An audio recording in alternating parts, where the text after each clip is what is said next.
Hi, I'm Cole Tanner. Today I want to talk to you about how much gear will fit inside the Ozonics ONE Locker. All right, so I brought my gear from home. I apologize to those men and women out there that are very camo specific. My buddies call me the camo collage. I really buy gear based on what I need rather than what I want. Blame that on 4 kids or just being how I am. But so we're going to load this up. We're going to see how much gear can fit on the inside. So for me, first off, I would load my backpack. I would always try to put the backside of the backpack facing forward. This is probably the part that's going to be the skunkiest just from getting sweated up on the way in and out. So I always put that in the corner.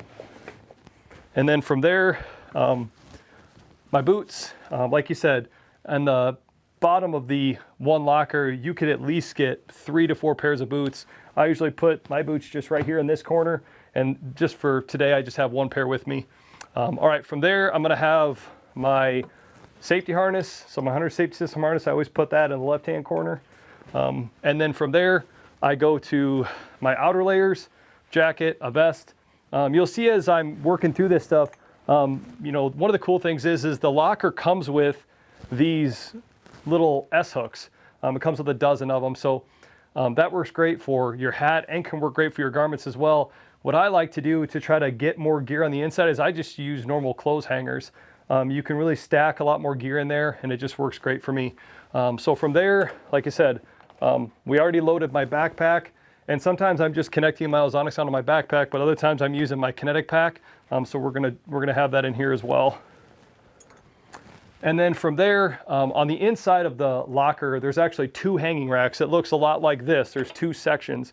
And so for me with my overalls, I actually just use the S-hooks just like this, and I just hang it kind of between the 2 hanging racks. So I would connect that in there.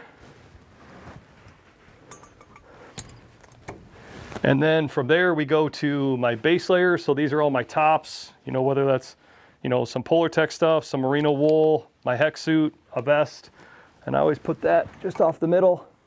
I think one of the great things about the locker as well is that, not only to help eliminate the odor in your clothing, but for me, it becomes a place where all my gear can live. I think for all of us, I hate misplacing gloves or a base layer. I end up ripping my basement apart trying to find something. The great thing about the one locker is, like you said, you can see I have a very deliberate and specific order that I put everything in, and I know where it's going to be when I come back.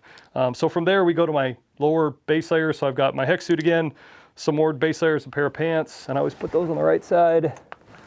And then from there, I go to my Lucky Kuyu hat and my Lucky Matthew stocking cap. These things are old and smelly, so I probably should be dry washing these more than I am, but kind of stick those in wherever.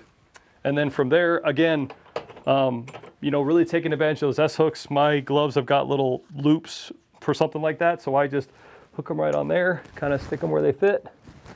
And then last but not least, some, heavy duty socks. So I just usually just kind of stick those over the top. You can kind of really do it however works for you. And like you said, you can see we've got a ton of gear in there. I've got my safety harness, 2 bigger poofy outer layer jackets. I've got my Kinetic Pack. I've got my big overalls. Geez, 1, 2, 3, 4, 5 different base layer tops, 3 different base layer bottoms. I've got my gloves, stocking cap, socks, hats, boots, backpack. You can fit a ton of gear in there. So hopefully this helps you see how much gear can fit in the bag. If you have any other questions, don't be afraid to reach out at 979-285-2401 or jump on our website at ozonicsoney.com.